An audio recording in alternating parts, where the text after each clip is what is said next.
For me, please.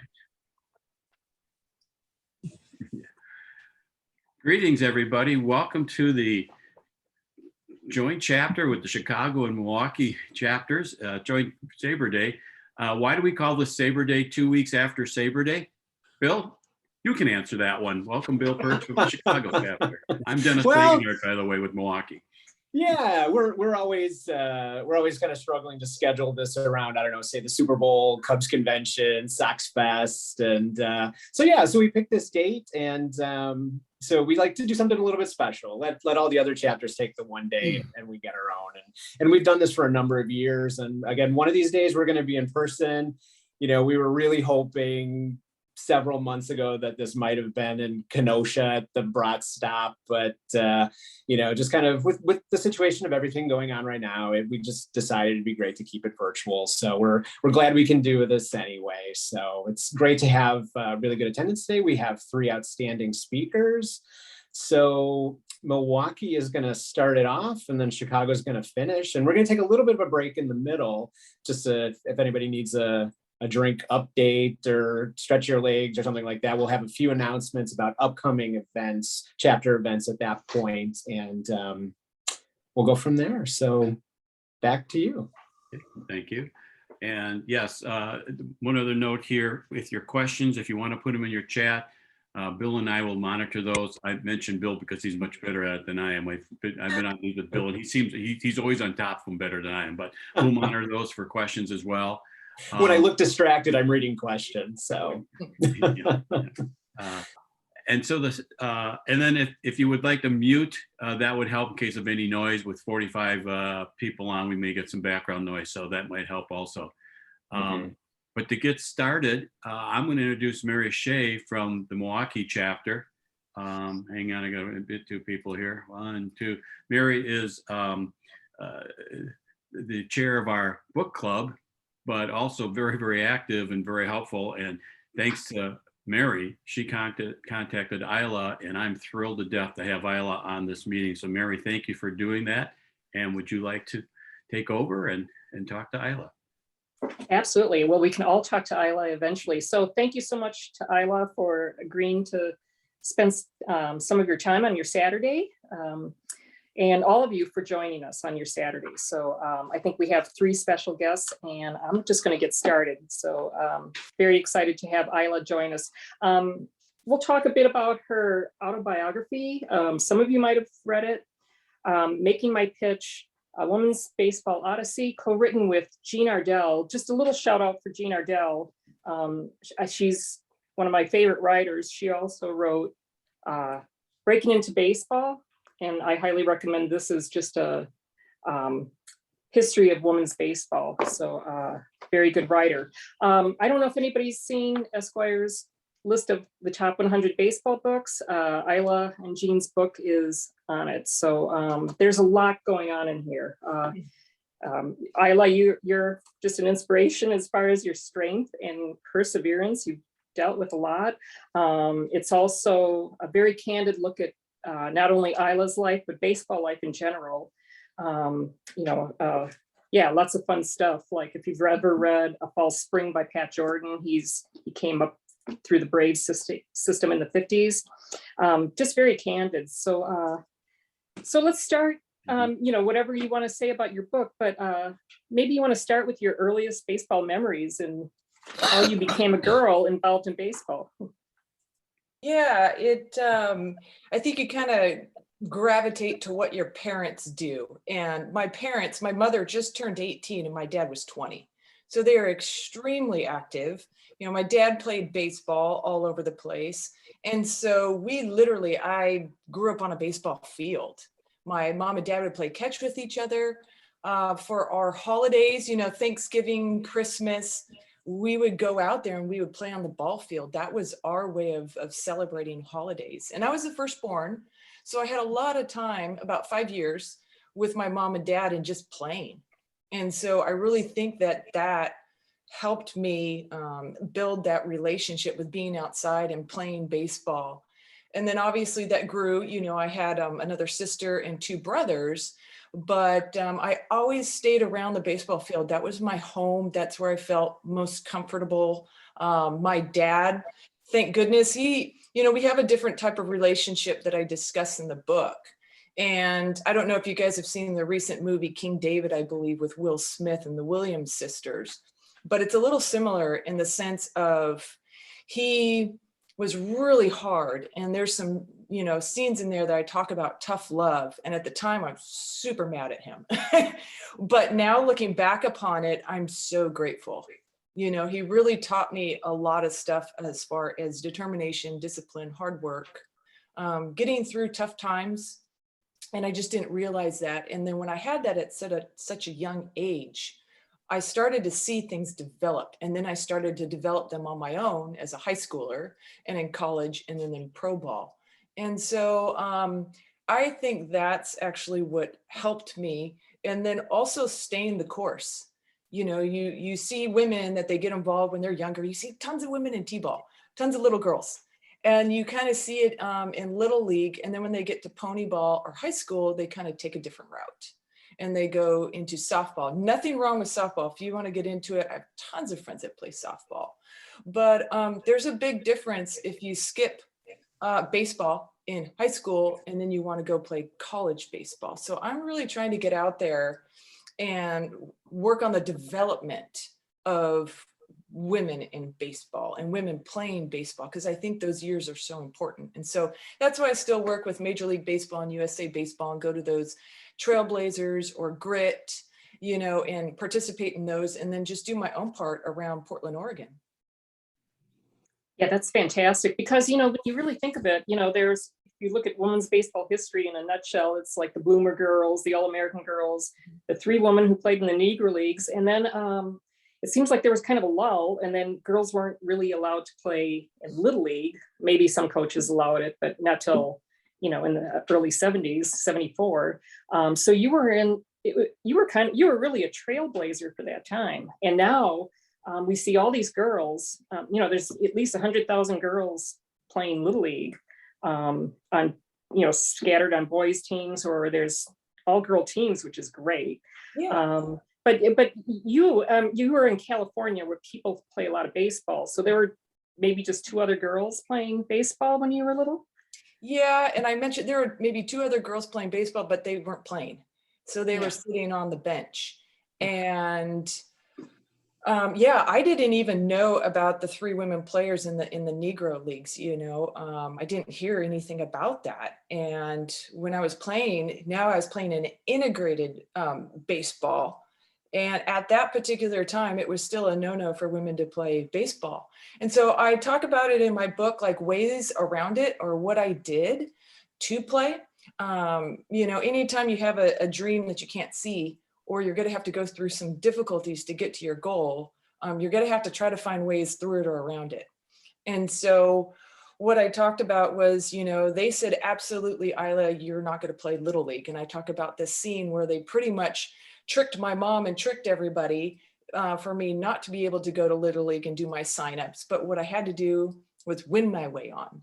And so that was a huge lesson to me at a very young age. I was 10 years old, and my dad talked to me and he's like, what you're doing is not normal. What you're doing, when people try to create change, they're not going to be okay with that.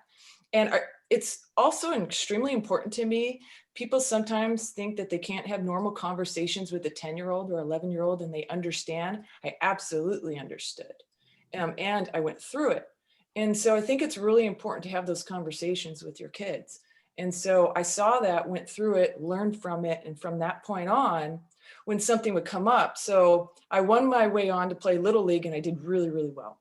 The same thing came up in high school. They're like, absolutely, you cannot play La Mirada high school baseball with the boys. Can't do it. So it was like, okay, do I go through it or do I go around it? And so what I did is I played for Whittier Christian High School, and they just said, we're going to give you an opportunity. We're not going to say, yes, we're not going to say no, we're just going to give you an opportunity. And that's all that I needed.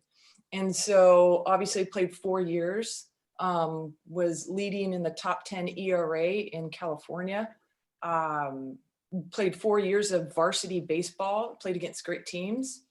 And then, like I said, I could go on and on. It's the same thing with college. And that's what I'm trying to get out to girls now who really want to play college baseball. I've helped a couple of them get into college baseball by how do they go about talking to the coaches, how do they go about selling themselves, and then being a part of a team and being productive.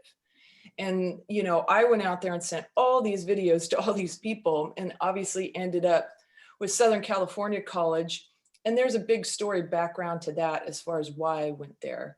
And it's the same thing over and over and over again. There's a theme there. And as long as, you know, we teach people from a young age and go through that development process, as far as hard work, discipline, and really wanting something, it was a great stepping stone for me, because every little step that I took prepared me for the next level, And so that's why I'm really trying to work on getting more women into college baseball, because I think if they want to go and push the boundaries in professional baseball or make the women's national team, who's doing fantastic, I think it's important that they play in college. Development is huge. You bring up a lot of really good points. And yeah, so obviously you're a supporter of Baseball for All, and they're making a big push to have more college women's baseball competition. And yeah, because otherwise, like, you know, it's interesting in your book because around the time you were pitching. So I have to mention to those who might not know Ila well or haven't read her book, she was the first woman to receive a college baseball scholarship in 1994. And really a trailblazer, just thinking way back then. And now we have just a handful of women playing college baseball. And yeah, it would be really nice for women to have the choices, you know, that, like, nothing against softball. But when you were pitching in the 90s, so after you graduated from college, you went to the St. Paul Saints, and I'd love for you to talk about Mike Veeck and that time. But at the same time, the Colorado Silver Bullets was an all-women's team that developed. And but they were women who mostly played softball. So, and they really gave it a go, and they got better as they went along. But anyway, your thoughts on the Colorado, you know, the Silver Bullets? Yeah, I have multiple friends that played for the Colorado Silver Bullets, and I think they had phenomenal coaching, you know, and that's the thing. I don't think people realize there is a transition from softball to baseball, and it's really important in the development phases to go through certain things. So my ultimate goal was to make it to the major league level. I knew that the Silver Bullets were at a certain level, and there was no way to go past that. And so my route was, I need to go through, you know, independent baseball, professional baseball, and move up the ranks. And I wanted to do it in a way to where it wasn't going to be a gimmick. I wasn't going to be used that way. I was going to be used in a way that I would have to earn every single day I was out there. It wasn't important to me, money, fame. What I was seeking, like my main purpose, my main goal was to go as far as I possibly could, try to make it to the major league level, and develop respect for my peers. I wanted to start from the bottom, and I wanted to work my way up. It's very important to me. And so I picked the Saints. Barry Moss, who was a coach at the time, he came out and watched me pitch against Laverne University. And he's like, you absolutely have what it takes. We want to develop you, but you have what it takes to be successful. I've played in the major league level, and you're the one. We don't think it's not just physical, but you have the mental fortitude also. And so he's like, but we're not going to give you a contract. Like, you're going to go out there, you're going to have to earn a spot. You're going to go out there for 2.5 weeks and see what happens. And so I said yes, because Mike Veeck already had 2 or 3 years. I'm trying to remember. I think it was 2 years where he already sold out every game. And so I was like, oh, this is a perfect way. If anybody comes back and says, oh, Mike picked her to sell tickets, like, he's already sold every ticket. So I don't know how that would be the case. But what I do have is I have a man who has a daughter, and, you know, kind of obviously is not about rules, likes to give opportunities. And he was just so different. I can talk forever about Mike Veeck. Just how he talked to me, you can tell he was just not only a phenomenal businessman, a great person. And you could tell he was like, I just want to give you a shot. Like, I'm not going to give you a contract. I want you to go out there. And if you're going to make the team, Marty Scott and Barry Moss have to sign off on you. It's not my choice. I'm giving you an opportunity. And we had some more talks that I talk about in the book. And I went out there. I worked really, really hard. The guys were great. I think when you get to professional baseball, there's a mutual respect there. And it's like, oh my gosh, they got to see what was going on with the media. And then they got to just see what it took as far as the pressure going out there. And so there was an instant level of respect and help. And obviously, the great thing is I made the team. I started out in that rookie level, worked my way up to where eventually I was a starter going against Fargo, the #1 team, being a part of a championship, getting a baseball card. And that was all possible because of Mike Veck giving me an opportunity, and then me putting in the time and hard work. And then when I look back upon it now, the thing that means the most to me is earning it. Like it was, I would show up to work every day and it's like, do I have a slip? No. Yes. Do I have a slip? No. Yes. And so that to me is important. I went out there daily and had to compete. And, I was out there for almost 4 years, and that's special to me. I still am really good friends with the guys that I played baseball with. Now they have daughters, and they're like, oh, I want my daughter to meet you. I want her to see who I played with. And it's just really cool to hear that and still be in contact with people that I played with. That's fantastic. I love that. Yeah. And yeah, the main point, or not the main point, but an important point is that, yeah, the season was sold out. You weren't a gimmick. You were never a gimmick. They didn't just use you for one game. They did that with a lot of women. And yeah, so what were your pitches? So your out pitch was your screwball? Yeah, and it's weird how things develop. In obviously Little League, I just threw a fastball and a curveball. In high school, fastball and a curveball. And then in college, it was a fastball and a curveball. And then that's when I started to develop a screwball. And then in the summer, I went to Canada, up in the Canadian League. And I pretty much went up there to just work on my screwball. It was like a circle change.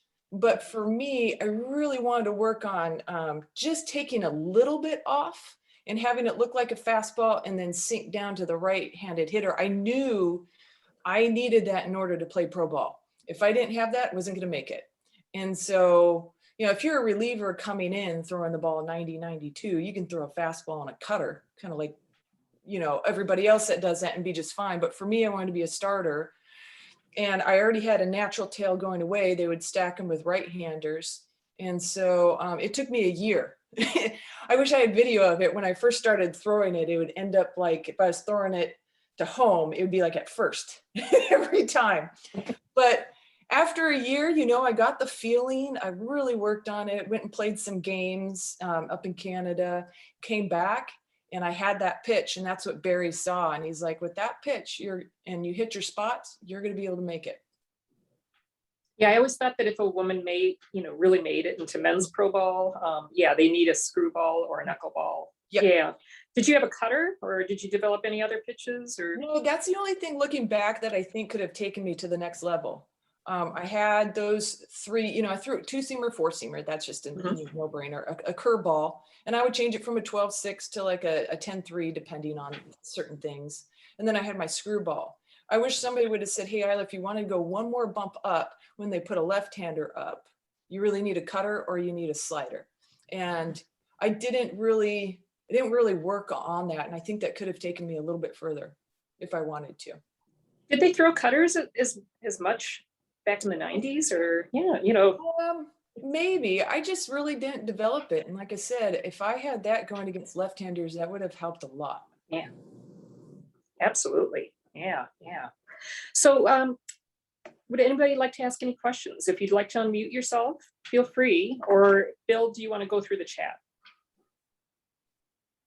There is one comment in the chat, and it's from Greg Holcomb, and he said, I remember Ila from high school. I attended Valley Christian, which was in the same league as Whittier Christian, where she played. I didn't play high school baseball, but my peers played against her, and they respected her ability.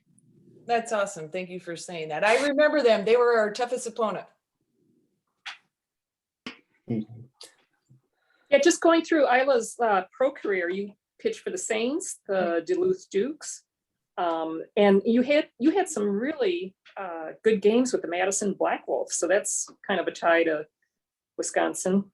Yeah. What happened with that is, like I said, when I was with the Saints, it wasn't a pitcher's ballpark. It was really rough. It went through so many, like if people were to look at how many rookies they went through in one season, it's crazy. So my first year, I was just like, oh my gosh, let me just hold on. Let me just hold on. Because you're going against, like, there was Scott Leyes was there just for a little bit from the Twins.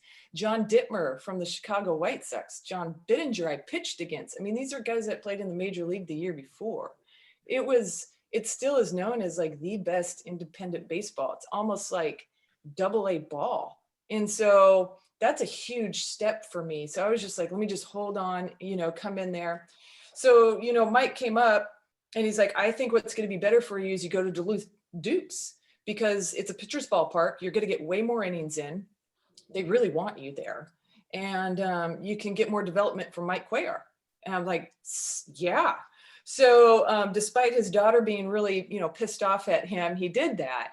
And that part worked out. I was able to develop. I got some innings in. I was doing really well. And then I talk about in the book, something happened. I thought that I had cancer in my neck. And so I think there was a month left into the season, and they opened me up in the back and removed everything, got a biopsy.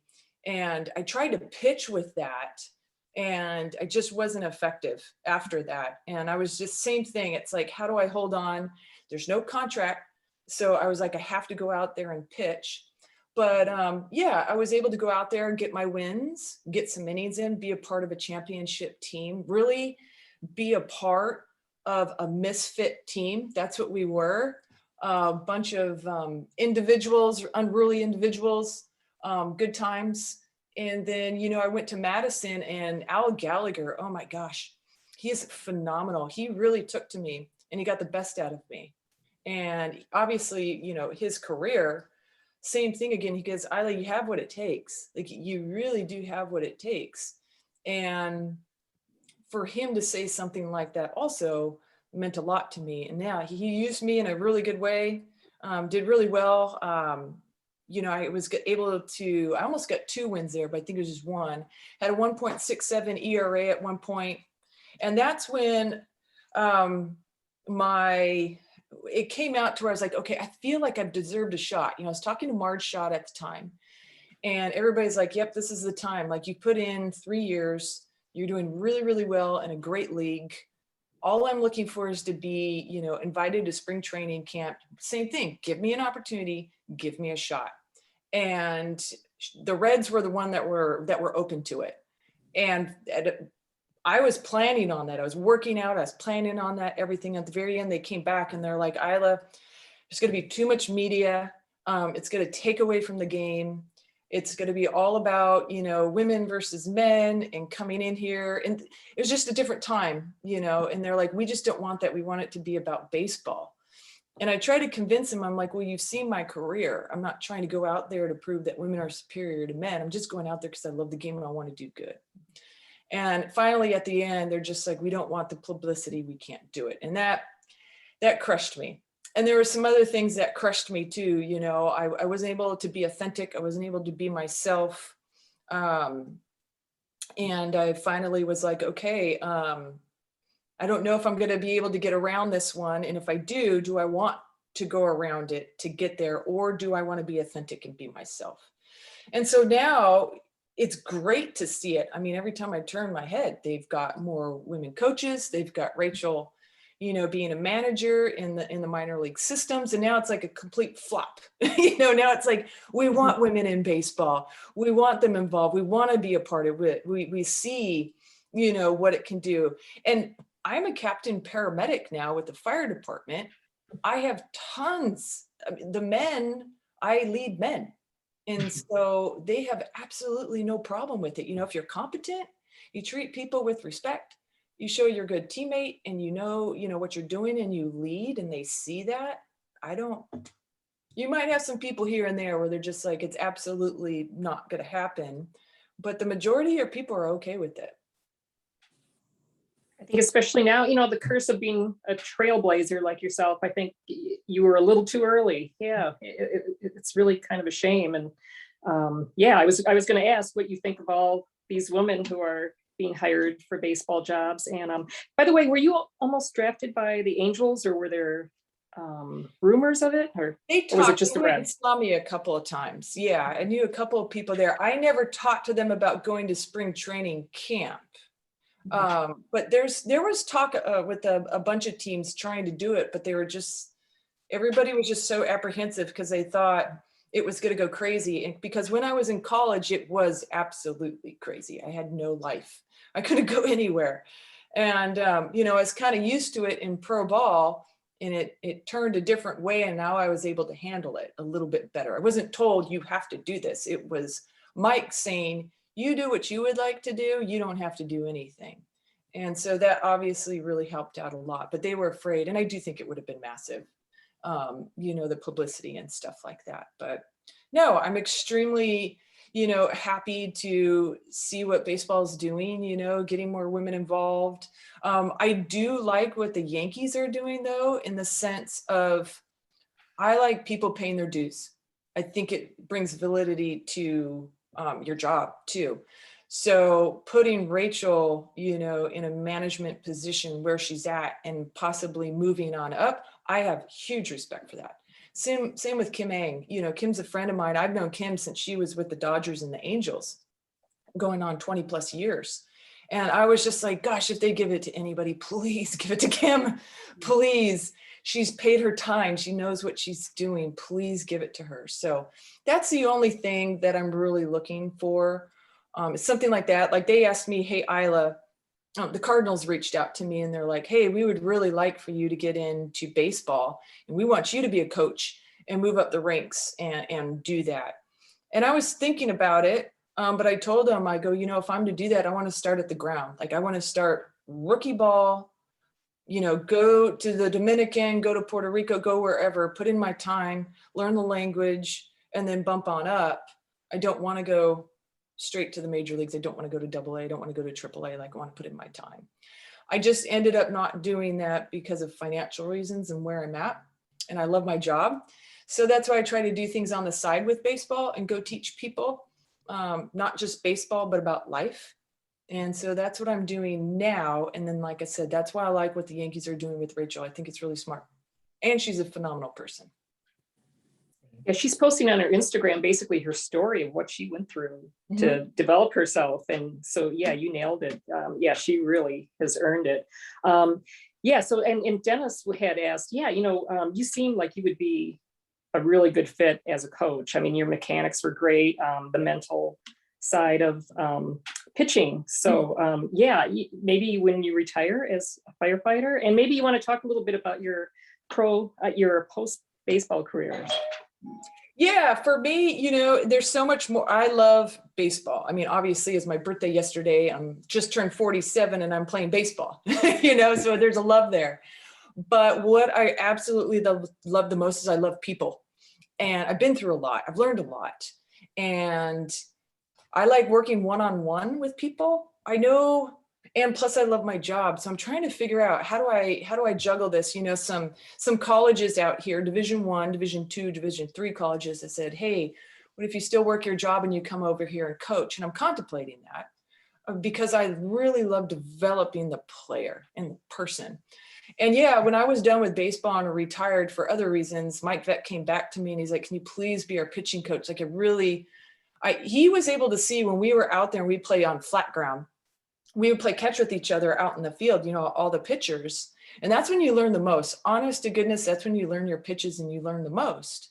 And he was like, the guys asked to play catch with you. In the bullpen, I would be the one catching and telling them about their spin and their mechanics and what's their thought process. And he's like, they listen to you. And at the time, like I said, I got out of it for other reasons, but now there's some people that play at, Gonzaga. So I'll go work with them. There's a 12-year-old girl out here, I work with her. And so for me, what gives me joy is seeing the development in people not only their mechanics and physically, but them as a person. And so that gives me the opportunity to do that on the side out here. And then obviously, you know, I talk in the book about losing my grandmother to a tragic accident and my first wife to a tragic accident. And so I feel very pulled in the direction to be a paramedic and a firefighter, because I know what it feels like on the worst day of your life. And so that's obviously a huge pull on why I stay in that field. Jason Schwartz has a question. He's the co-chair of the SABR Baseball Card Research Committee, and he wants to know if, as a kid, you collected baseball cards, and what was your reaction to seeing yourself on a card in 1997? That's a great question. Yeah, of course I collected baseball cards. I think I even have some in there, have some over there. I always remember that. Yeah, getting the bubble gum and then looking. I got to see Darryl Strawberry the other day, and I was telling him all the time I would look at his card, and I was so excited to see Darryl Strawberry on the card. And of course, that was something, as far as kids, we would always look forward in going over and trying to collect them. As far as seeing me on a card, yeah, that was still, when I look back upon it, it was, I can't believe I got a ring. You know, being a part of a Northern League championship team was unreal. And then getting my baseball card, to see myself on a card, yeah, those are pretty darn special. And you mentioned Darryl Strawberry. You know, the thing about, you played in the Northern League, you know, there were, like, Darryl Strawberry played there to kind of rehab. Yeah, right. A lot. Against JD Drew. There's also Chris Coase. He was with the Phillies when they won the World Series. I pitched against him and struck him out 3 times, and he was the catcher for the Fargo Moorhead team. And then, like I said, John Dittmer, he was pitching for a major league team the year before that. There was phenomenal people in that league. That was, talking to the scouts and other people, there were so many people that just went from the Northern League straight to major leagues, you know, the major league level, or to AAA. So yeah, it was very difficult. Yeah. So in one part I liked about the book was the letter from Dusty Baker. Oh, were you a Dusty Baker fan? Dodgers fan, yeah, for sure. Yeah, just going there, I mean, even to this day, you know, I go to California, I try to get out there to a Dodgers game. It's kind of hard too, because I love Mike Trout. And then Tim Mead was a good friend of mine, and then Kim Ng. So it's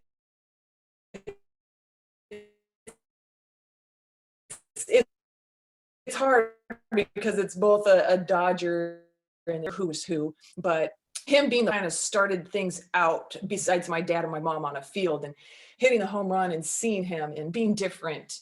And then going back, and when I was in with the college team, to come out and throw out the first pitch and getting to meet Dusty again. And anytime there's 2 managers I absolutely love to watch and to hear them talk, and that's Dusty Baker and Whitey Herzog. Those are just my 2 favorite people that I've always liked as, you know, a player and a manager. And so he was absolutely phenomenal. I have nothing but great things to say. I think everybody that meets Dusty feels that way. So I was very blessed to meet him in person.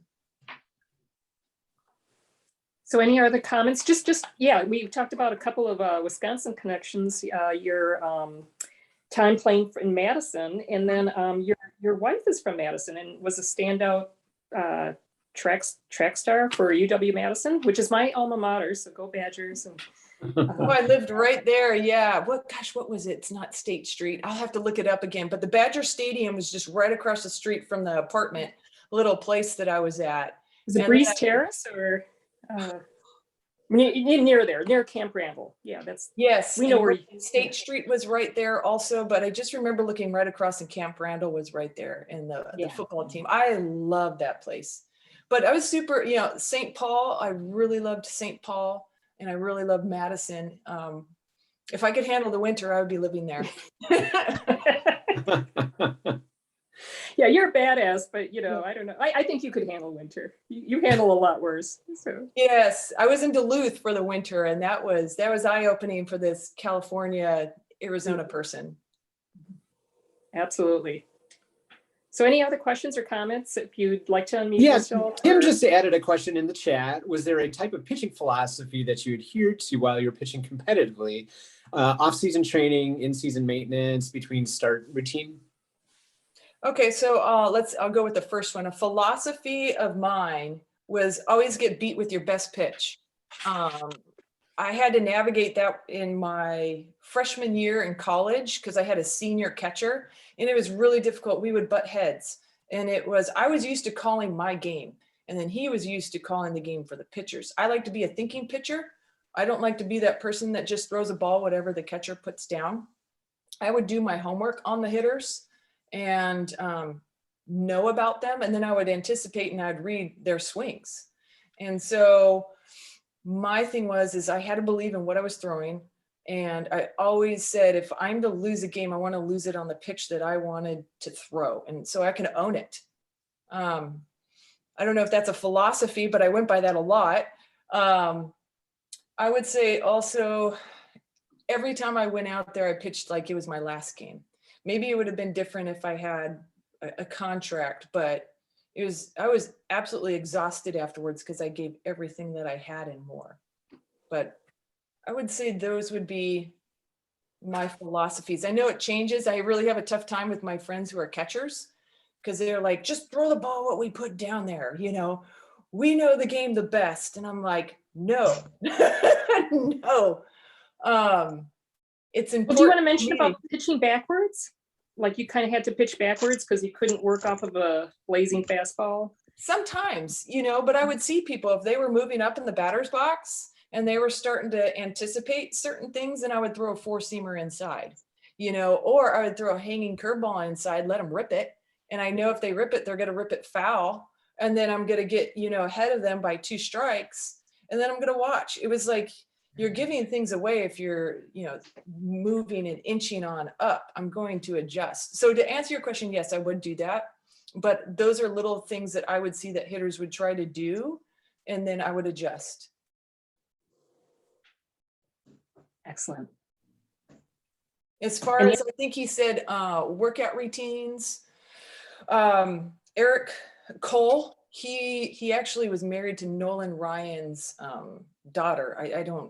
When I was working out with him, he ended up, I think they got a divorce. And then David Glick, who was a pitcher with the Duluth Superior Dukes, we all lived right around each other. And so we would go work out. David and I were pitchers and Eric was a hitter. So we would, you know, all work out with each other. And then also I was living in LA. It sounds funny, but I would go to Beverly Hills High School by myself and I would be there and do a lot of long toss. This is probably, I don't really tell this to a bunch of kids, but I do tell it to parents. They're really big on pitch counts and I understand why, absolutely understand why. You don't want to hurt kids' arms, but I do a lot. So I threw long toss a lot. I don't know if Clayton Kershaw, he even talked about this. He kind of throws a lot. And even in his off time, he throws a lot. He doesn't have tons of downtime. So I had maybe 3 weeks off and then I would get right back on. And I had a certain long toss routine to build up my arm and my body. Gosh, I don't. And then I would watch how many pitches, but I mean, the very next day after I threw, I was throwing a ball. It wasn't hard, but I was throwing. And I haven't had one arm problem my entire life. And one, it's because I took care of my arm with arm exercises, but I did always keep it in shape and I did throw a lot. Yeah, you just have to know yourself, I guess. You know, yeah, Jim Bouton always talked about, he had to fight with pitching coaches just to tell them I need to throw a lot. Yeah. And yes, you know, and you were a good hitter too, weren't you? Yeah, I wish I would have been able to hit more. Yeah, I loved hitting. Like I said, I was doing great. I hit in high school, played first base, did really well in hitting. And then I got to college, and because I threw lefty and batted right, I would get up, and I got up 11 times, you know, and I got hit 11 times. And it, you know, I get hit right here or here in the back. I'd try to go throw, it would stiffen up. Finally, Charlie, my manager at the time, he's like, okay, we've got to pick. you have to either hit or you've got to throw. And so, yeah, I wish I would have stuck with it, but that's the main reason why is every time I go out there, I would just get hit. And that does not feel good getting hit by a 90-mile-an-hour fastball. Oh, no, no. Any other questions, or Bill, I can check the chat as well. Yeah, if you can get in there. Yeah, just a few belated happy birthday wishes there. So Nice. Yeah. Oh, thank you. Oh, that's funny. Somebody said, did you know about Dirty Al's 5 middle names? No, but that guy was such, like I said, he was such a hoot. He was such a huge supporter, him and his wife.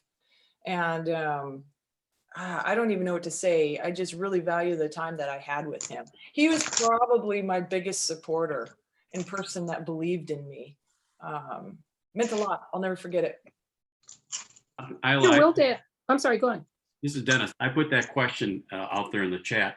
I was talking to Steve Schmidt, who's the owner of the shoebox that you mentioned in the book. Yes. And asked him if he remembered you. He said, did you know about Al's multiple? I said, no.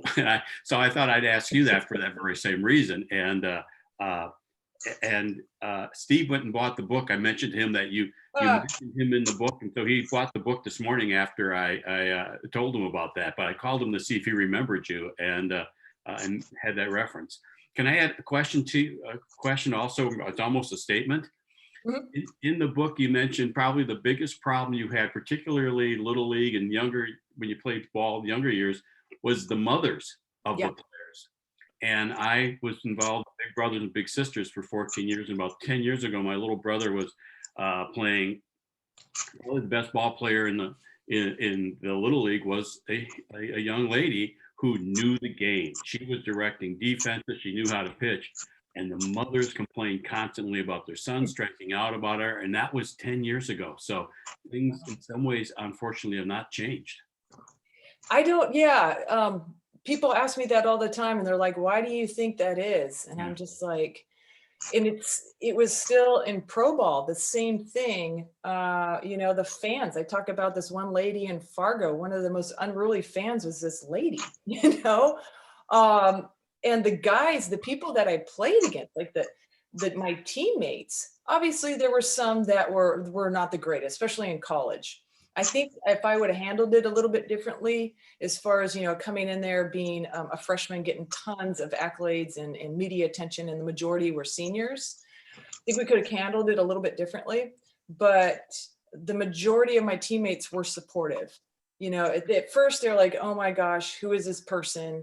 We don't like you. And then when they would get to know me and they were like, oh, okay, she's like one of us. She just wants to go out there and compete. She wants to play. They saw the love. They saw that I can be a good teammate. I paid my dues. I didn't want any special attention.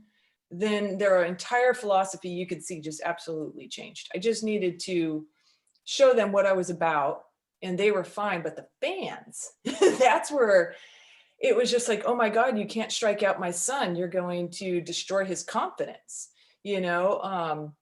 Or you're going out there and you are bringing down women because, showing us you're trying to prove something. I mean, I still talk about this and I don't understand that philosophy, but the majority of people that were unruly were women fans.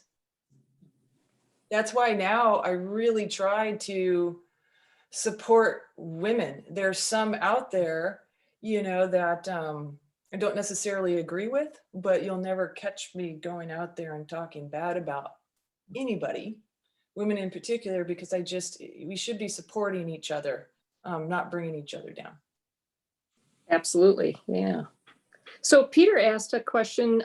Peter Wilt, by the way, he started the Milwaukee, Chicago House soccer team, and Night Train Beck is his COO, I think. So maybe he can correct me on that, but I believe that's what he does. So anyway, he was probably a little kid when you were with the Saints, right? Oh yeah, like I said, I remember Rebecca. Rebecca was around the stadium all the time. She had tons of energy, and obviously she was a huge fan. And Night Train was out there too. I didn't see him that much, but I've been in contact with him.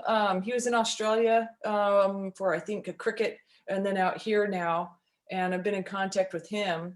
But yeah, even Libby, you know, Mike's wife, she's that entire family. They're filled with goodness. You know, they see the side of, he's a brilliant businessman, Mike.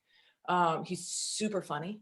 He's always funny, you know, but deep down when you get him one-on-one, there's a different side. And that's the Mike that I appreciate, because you're just like, wow, you are an amazing human being. You know, you take risks when nobody take risks. You know, now people are they're doing some things, but they're not risking a lot. He risked a lot. And I will absolutely never forget that. Absolutely. And so there's a bunch of things that Mike has done, you know, for people that I try to implement in my daily life and even at work. And so it's just super blessed to meet that guy. And then how he handled everything with the media and with me and taking chances, I think is absolutely remarkable. I can't even begin to try to explain how grateful I am, and then how much he's had an impact on me. And then I try to pass that impact on to others. That's great. Yeah. Yeah. It seems to come from the Beck family, but I love Mike's, you know, fun is good philosophy. Yeah. So Peter asked, did Mike Cuellar teach or adjust your screwball? Because his screwball was one of the best ever. He loved mine. I would throw it. I really had mine dialed down. I went, even the other day, I picked up a ball and I threw it, and I still have it. And it's a feeling. That's what I try to tell people, you know, I can show people how to throw it. And I did in a video, really try to explain it, how my fingers come off the ball and slide down the seams and pushing my thumb down. But I just have it in my mind, that feeling of how to throw it still. And the only thing that he went, he didn't try to adjust. He would just watch. I'd play catch with him all the time, and he would throw it and then I would throw him back. And that's what I was saying, that the time that you learn the most as far as a pitcher are those quality times. It's not when you're on the mound and you're throwing, or you're in the bullpen. It's literally when you're on flat ground playing catch with Mike Cuellar, or playing catch, you know, with David Glick, or Pellant, and doing things with people. You're like, oh, that worked, that didn't. Or this had really good spin, or that didn't, and this is what I did. And you just mess with your grip, and you mess with how you're throwing it. And I had it down, but sometimes you'd be like, you need to throw that harder. Like it had really, really good spin, but you need to throw it harder. You let off on it, or, you know, you didn't hide it well. I really worked on hiding the ball because I didn't throw the ball harder. So he was really big on me hiding the ball longer and throwing it out in front further than normal people, so it would kind of catch on you. It wasn't obviously fast, but it was tougher to pick up because I would hide it really well. Yeah. Let's see. Oh, no, go ahead. Sorry, go ahead. Sorry. No, I was going to say, I was just going through the chat, but you can ask. Sorry, you can take it. Go ahead. Nope, it's all you. Nope. Oh, I was going to say we're getting close to the midway point, so we probably have time for just one more question. And the question that just came through: how much did your leg strength affect the development of your pitches? Oh my goodness, everything. I'm going to say legs and butt, because when I throw now, that's the first thing that goes. So yeah, I do talk, like there's some women that are in baseball right now, even the guys, you know, when I go and work out with them, I'm like, how you can go and throw and you get your arm in shape. But obviously how are you in the gym? It's kind of a little different when I talk to guys that are getting in the gym. It's like, okay, they're doing yoga now too. Like stretching is extremely important, but the guys have more of that development, more of that background of working out in the gym. A lot of the women do not. It's getting better, but I tell them, you've got to hit that gym. Like you've got to get your legs in shape. You have got to get flexibility. You have to develop your legs and your butt with pushing off and going. And so I don't see a lot of women that I work with right now hitting the gym is hard. And so I've been working with them on that, because, you know, in college, we would be there at 6 a.m. before we would hit classes, and I would get there 5:30. And I would try to always be the last person to leave, because obviously we're not as big physically. So I would work harder and harder and harder and try to get every little thing that I can. You know, I talk about using my toes. you know, using my calves, using every little thing that I had. And even, like I said, hiding the ball, throwing it out in front more, making sure my mechanics were sound. But the majority of where everything came from was actually my legs and butt. Absolutely. Yeah. And diet, did you know much about diet? Like now they have all these protein shakes and diet is a big thing. Were you aware of that 25 years ago? I didn't practice it. I practiced, unfortunately, this is so bad. I practiced Snicker bars and Mountain Dew. So my pregame routine was a Snicker bar. They still give me a hard time about that. It's carb loading, right? Yeah. I couldn't eat on a full stomach, but I needed some energy. So that was my go-to. But yeah, after I was done with baseball, no more soda. But no, I didn't do that. I ate healthy besides that. I did watch what I would eat, but I really didn't do the protein thing. I didn't know that. Yeah. So before we stop, I just want to remind everyone her autobiography is Making My Pitch. You have a wonderful website with Jean Ardell where you can purchase the book and I think get it autographed. Is that right? Yes. Okay. So we're going to have a very quick trivia thing to win a copy of Ila's book. So what I'm going to do is you have to be willing to, I'm going to put my email address in the chat. You have to be willing to give me your name and address. So, and I'll just make it really quick. I tried to find something somewhat obscure. So Mike Cuellar was Ila's pitching coach. What team did Mike Cuellar play for his last year? It was probably just a couple of games. And the first one who gets it in the chat, that's it. So everybody's probably on their phone. But I was wondering if any of you SABR members would remember.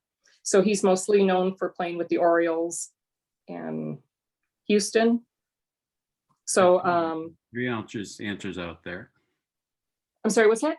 3 answers out there. Yeah, 3 different answers. 4. 4. Okay, the first one who said the Angels, that's correct. The California Angels. I believe that is Greg Holcomb. Greg Holcomb. I will put my email address in the chat and you can contact me with your name and address. All right. And that's courtesy of Milwaukee SABR.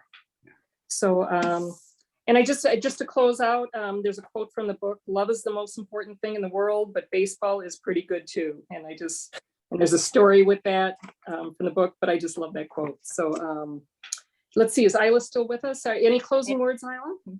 No, I just really appreciate you guys having me today. I love to talk baseball. Any other time you have something, I'd love to be a part of it. And then thank you for the great questions, and it's good to see everybody. Glad to have you. So nice to see you. Thank you. Thank you so much, and hope to meet you in person sometime at some women's baseball function or wherever. Are the Saints going to do a 25th anniversary of? I haven't heard yet. Hopefully they will. Yeah, things are starting to open up, so we'll see. I'm going to be in Vero Beach, Florida in April for the Trailblazers event. So I try to get out to St. Paul, Minnesota, and Madison as much as I can. So hopefully I'll connect soon. Okay. Thank you so much. You bet. Have a great day. Bye-bye. Great. Thank you. And thank you all for joining.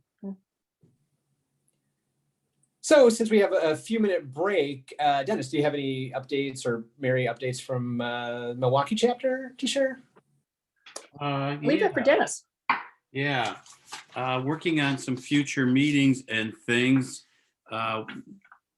We are working on a book club meeting for sometime in March. That's kind of up in the air. We're trying to get Joe Posnanski to attend, where the book we've been reading is the Baseball 100.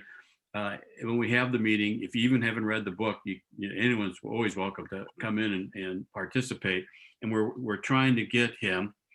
And we're also, I've got a verbal from Bob Kendrick of the Negro League Baseball Museum to attend a meeting for us in March. I obviously would like to talk about Buck making the Hall of Fame, but this is also a big year for the Negro League Baseball Museum, and to talk about all the things that they've got planned for this year.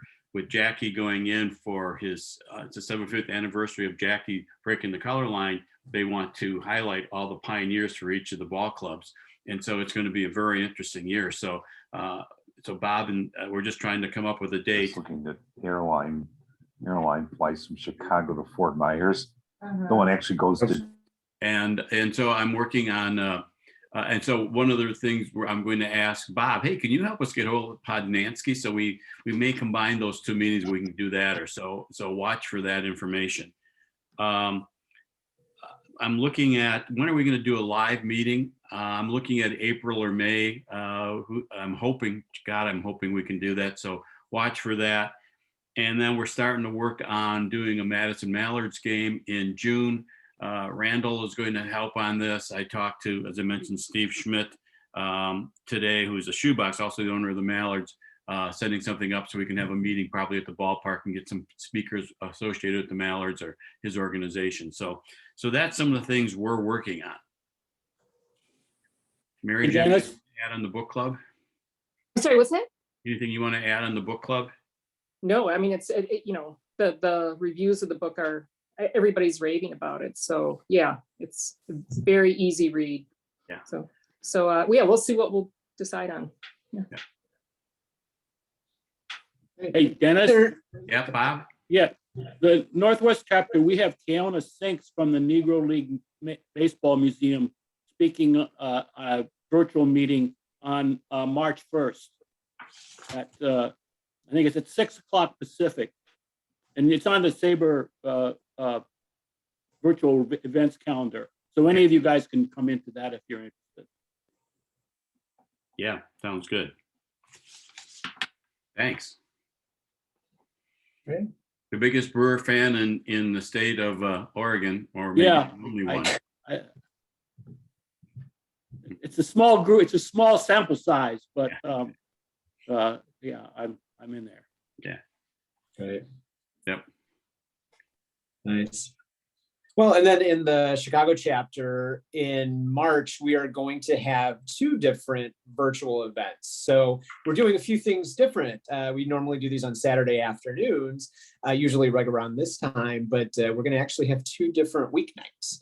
And if you think having a 2-chapter joint virtual event is a challenge, we are going to have a 3-chapter virtual on Wednesday, March 9th at 8 Central. We are going to be jointly presenting with the Lefty O'Doul and Dusty Baker chapters, and we are going to have Christina Carl, longtime baseball writer and analyst, founder of Baseball Perspectives, ESPN writer, and now sports editor of the San Francisco Chronicle. So that is Wednesday, March 9th at 8 p.m.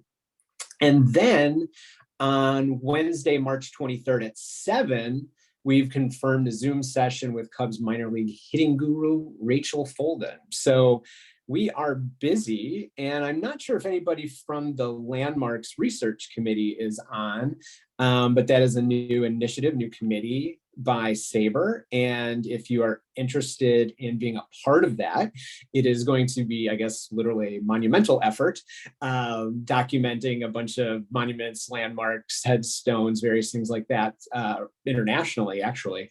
Go ahead and, Donna, go ahead and unmute yourself and give us a quick update if you can.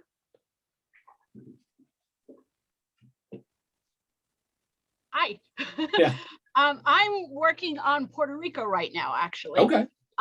It's been an absolute blast, way more fun than I anticipated, and I thought it was going to be a lot of fun. So anybody who would love to get involved, it's an absolute blast. I'm learning so much along the way. There was almost nothing listed for Puerto Rico, and every time I look for one thing, I find another 15, and the spreadsheet is growing and growing and growing. So we're documenting everything from ballparks, active and historic, historic markers, statues, restaurants, if they have a good amount of baseball memorabilia on display, anything that might be of interest. So the long-term goal is, if you're driving from point A to point B, or going to a friend's wedding and wherever, you're going to be able to pull up a map and say, hey, here's all the stuff that's within a reasonable distance of where I'm going to be. So it's a wonderful, wonderful project. I highly encourage people to get involved. The more, many hands make light work. So Absolutely. And I have to admit, it's been an absolute blast. I have to admit, I had two very challenging locations on my list, and I can confirm that Wrigley Field and Guaranteed Rate Field are both still there. So they're in great shape. So don't worry, Cubs and Sox fans, we're good. We're good. I can verify. I have photographic proof. So I would love to get to Puerto Rico and do some validation, but not in the short term. We'll see what happens long term. But for now, right. I'm relying on whatever. Phase two. Yeah, exactly. So perfect. Dave Stevens has a hand raised over here. It's been up there for a while. Did you want to say something, Dave? You're muted. Oh, you're on mute. Sorry.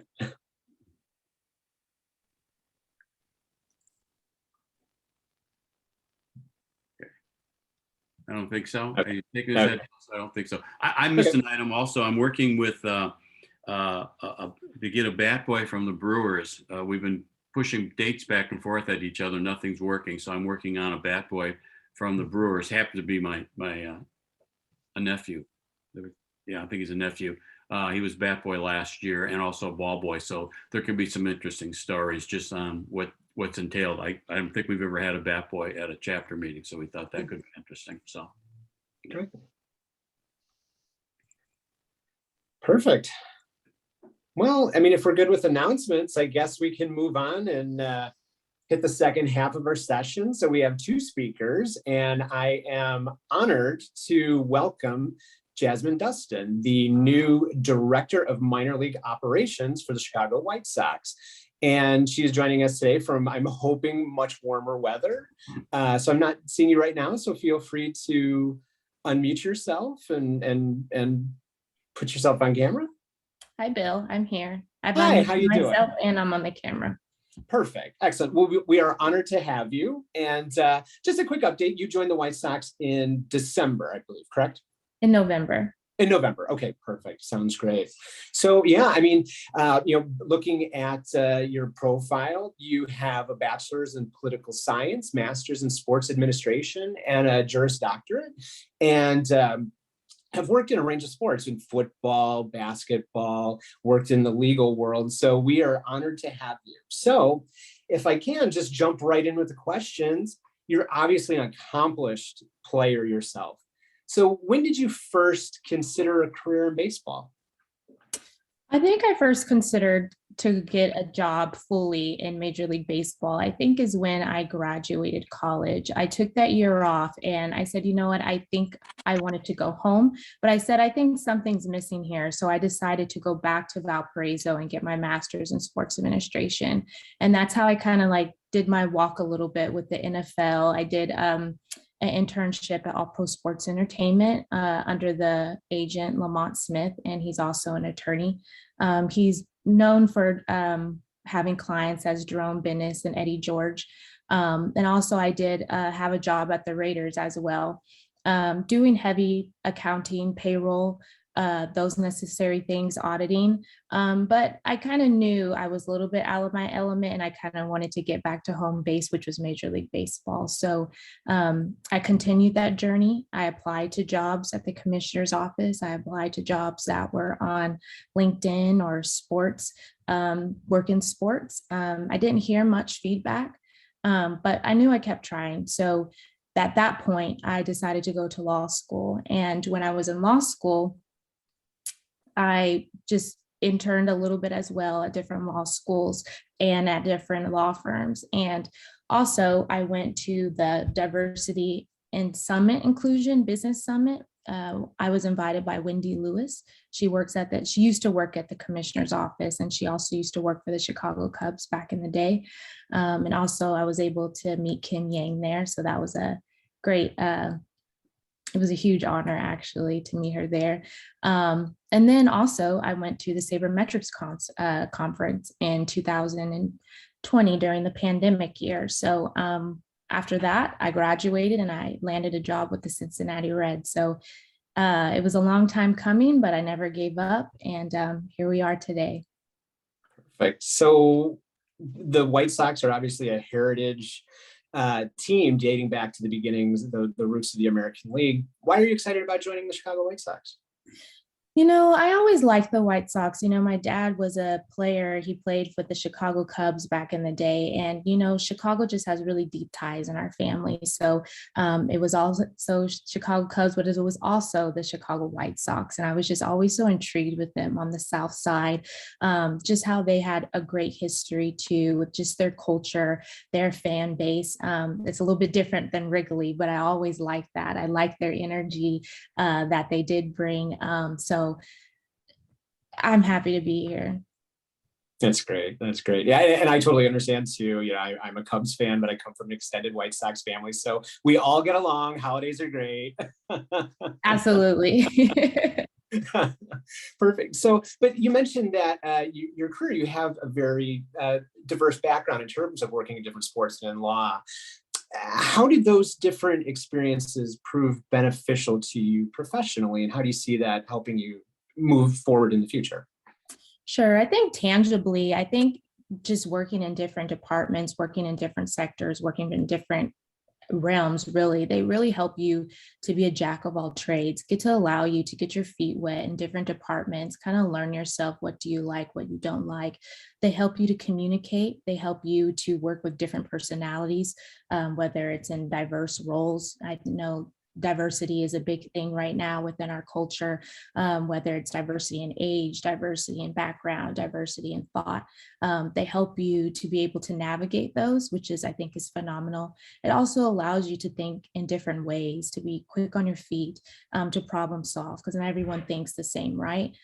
Being able to make the quick and necessary decisions that everyone needs to be. It helps you to be that support role, because not all the times you're going to be the lead on certain things, right? Everything is teamwork, it's collective, it's about collaborating. So I think it's about just being versed in as many things as you can so you can deliver the best product. Now, you mentioned that before joining the White Sox, you were with the Cincinnati Reds, and your title was specialist in player development.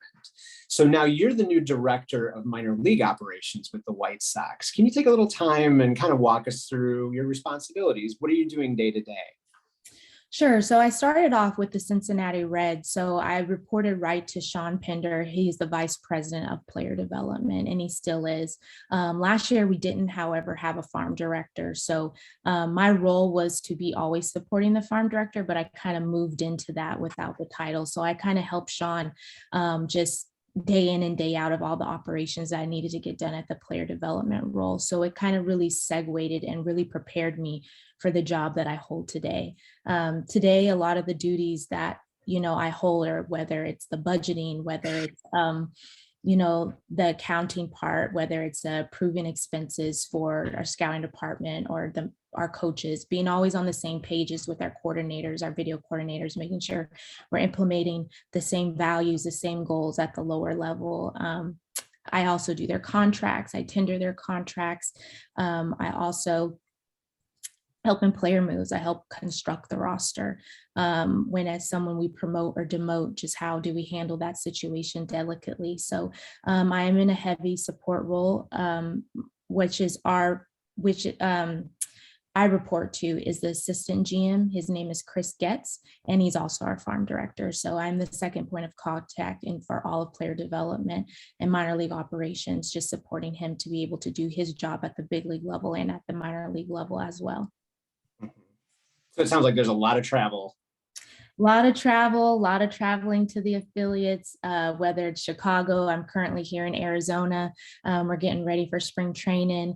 We did a 2-week tour in the DR at our Dominican Republic complex. So it does carry a lot of travel, yes. Mm-hmm. Yeah, I can only imagine, but it's all good. It's all baseball. Yes, it's all good. We have a love for the game. We truly love what we do. Sure.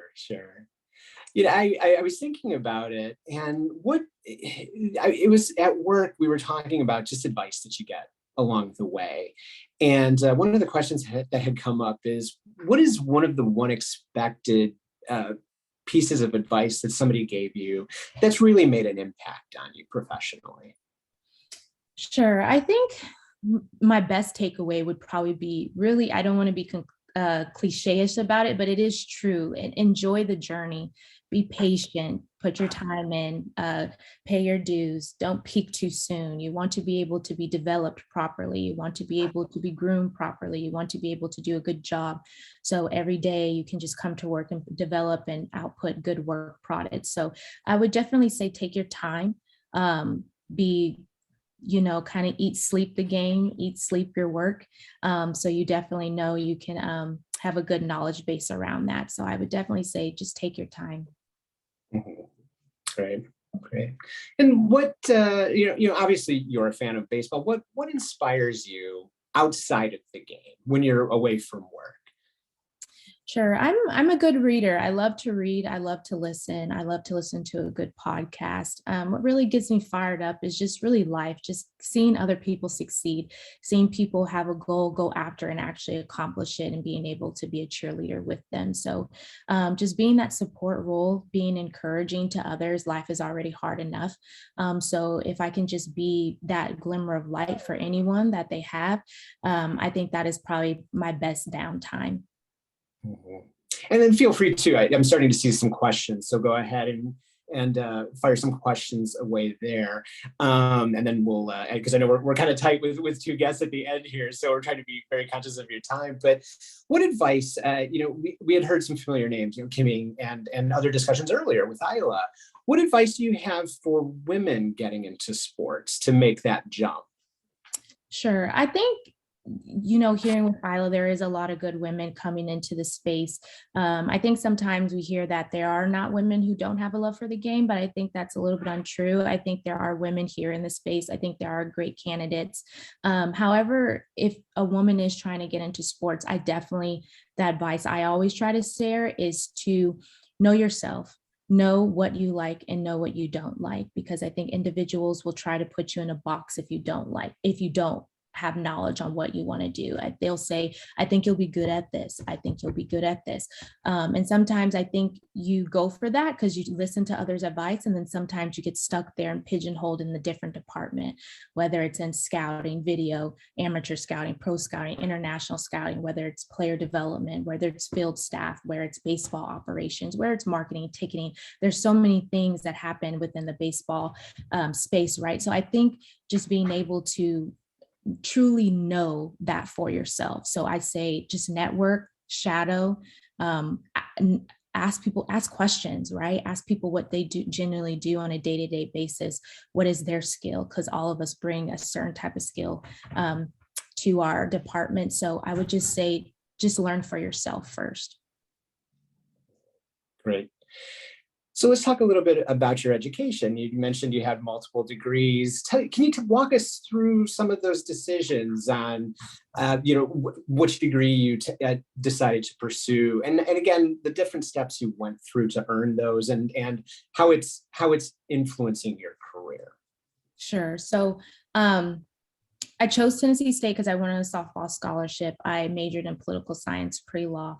So that's how that came about.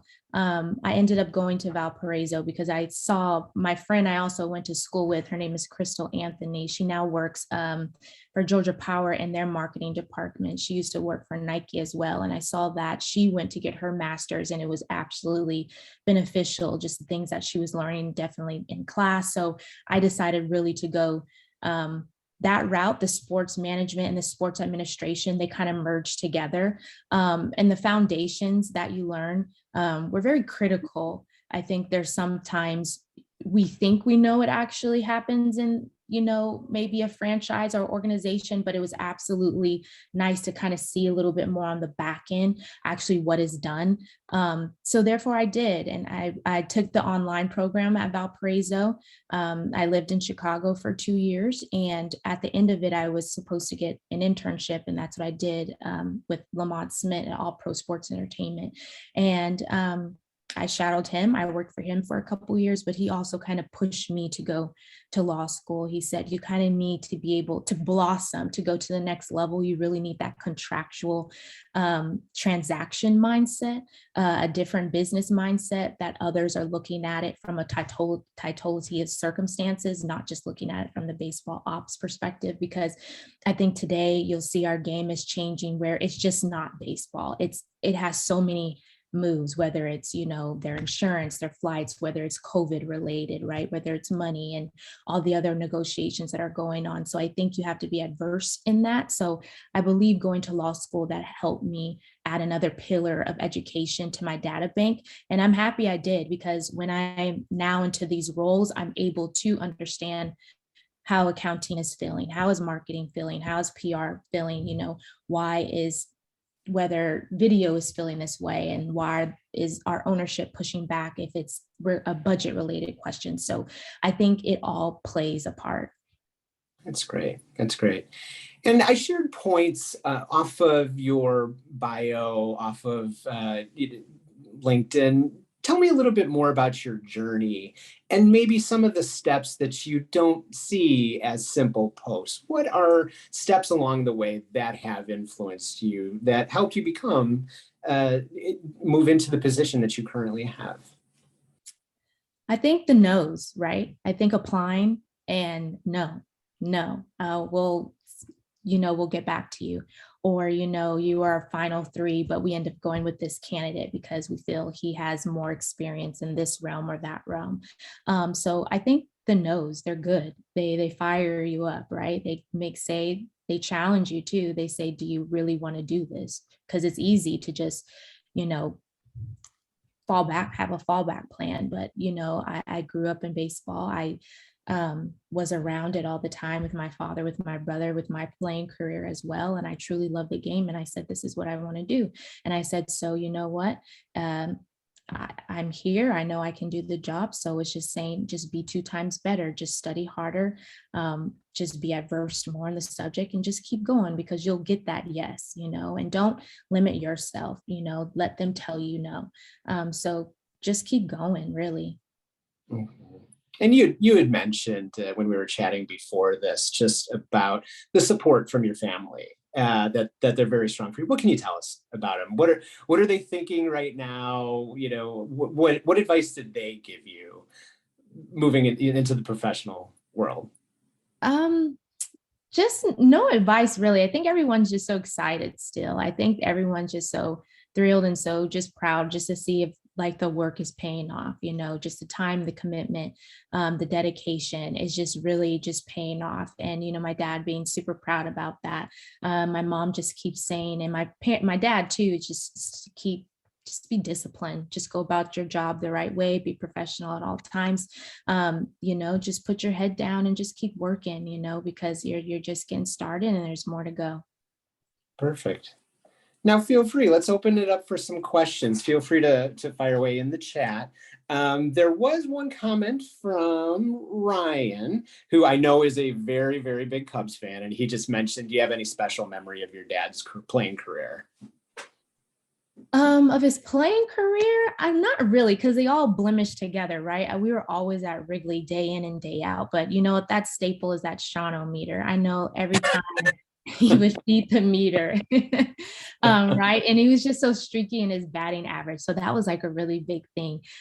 Just being with him, whether it was family day at the ballpark or after the game. We weren't able to go in the clubhouse. My little brother was, but we were always waiting for him after the game, and just seeing him sign all the autographs, just having the atmosphere of there being at Wrigley, on how so much support that he really got from, just Sean Dunston, Mark Grace, and Andre Dawson. It was just a great time to be a Cub. Mm-hmm. Yeah, actually, I have to admit that was one of my favorite T-shirts that I had in high school, was the Shawano-meter, the quest for 300. Yeah, that was a blast. So, what other questions do we have? Not seeing anything else in the chat.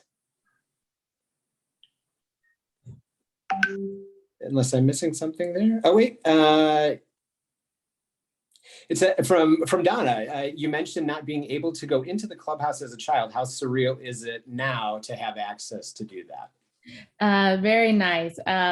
Do have access, full reign to access. I always knock and say, are you guys all right? But it's always nice. It's be able to, just kind of be able to always talk to the coaches. You can always be on the same page. So it's a good thing. I like it. I know they're also building our women's locker room right now as well for our other female staff members that we do have now. So times are changing, but time is good.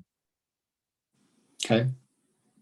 Now, Mike asked the question, but of course the answer is you, but who is the better ball player, you or your brother? My brother we're very, very close. I've watched his career. I mean, just his dedication of just truly just not stopping. My brother's career has kind of been a little streaky as well. He's been injury prone. But you know what? Just the discipline that he has, just going in and day out, perfecting his craft, getting up every day, working with a purpose in mind, being able to just take care of his body, the way he goes about things. So I will always give my accolades to my brother over me. Okay. Lorraine has a question. She said, who are your mentors? My mentors, I definitely would say Eric Davis. He was a big staple for me at the Cincinnati Reds. Cam Bonifay, he was also with the Cincinnati Reds. He was the GM for the Pittsburgh Pirates back in the day. Being able to really talk to those two day in and day out, any question I could really have for them, I would really say Eric Davis was very pillar for me last year. This year, I definitely would say has been Kenny Williams so far, and Chris Getz. Just working with them as a team has just been great. That's great. Tim wants to know, how does your diverse educational background help you in your current job? Sure. Being able to just kind of see in the room, right? I think everyone is just kind of being able to look at it probably just like on field and just strictly baseball. I think my perspective I bring is totality. So I just always am looking at it from different corners, right? So there's not so much that I will interject in the beginning, but just definitely in the end, I'm definitely the challenge of devil's advocate, just making sure that we think about different things from different layers that maybe others wouldn't think. So we are always able to kind of get ahead of the curve. So we're ready to answer any questions that we may be able to if someone has for us. So I just think different lens. I just think law school really teaches you how to prepare to write, conflict resolution, definitely read, definitely articulate, just kind of just being able to be just really adverse. So that's what I think that would be my suggestion for that. That's great. Don, you said you have a question or a comment or a story to share. Yes, I do. In 1990, I was working on Sunday Night Baseball with Joe Morgan and John Miller, and it was a Cubs-Dodgers game. And John Tudor was pitching for the Dodgers, and this was at the end of his career, and he's throwing so slowly and getting the Cubs out. They're getting these radar readings of like 68 miles an hour. And Joe Morgan is going crazy about this. So he wants to get a reading about somebody throwing hard. So they put the radar gun behind first base when the Cubs are in the field. So a ball gets hit to Sean. He throws the ball to first. The radar gun reading was 95 miles an hour. And this was back in the days when radar guns were a lot slower than the readings are now. It's just amazing. Thank you for sharing that. I think, that's probably my dad's biggest accolade and attribute. They just say he had a cannon. I think he played a stellar shortstop, but he was also known for his arm. He also says that he was always a forever rookie too, because he was always throwing balls in the stands or in the dirt. And he said Mark Grace helped him a lot too to pick those up. So my dad is funny guy, and he is humble and elated from his cannon that he always says he did have. Yeah. And let's see, there are a bunch of questions that just popped in here. So let me try to get through those. And one of the questions said, having grown up around the game, is there some element of the game that you've picked up by being exposed to it early on about player development that you feel you might have an advantage over somebody else looking at talent, evaluating talent? Absolutely. I think being grown up in the game, being around it so much, I think a lot of people say that I have a great feel of the game. I kind of know what's going on, what they're thinking, what they're not thinking. I think that opens a different layer for players to kind of be able to communicate to us and staff members as well. Even from an evaluation side, there's a lot of body languages and, whether it's their projection. So I think I'm able to kind of see that quicker. Being able to have those conversations with individuals, I think, opposed to someone who is just kind of getting started. Perfect. Excellent. Well, I know we only have 30 more minutes. Is there any other comment before we jump over to Sara that you'd like to share with us? Maybe something that we didn't hit?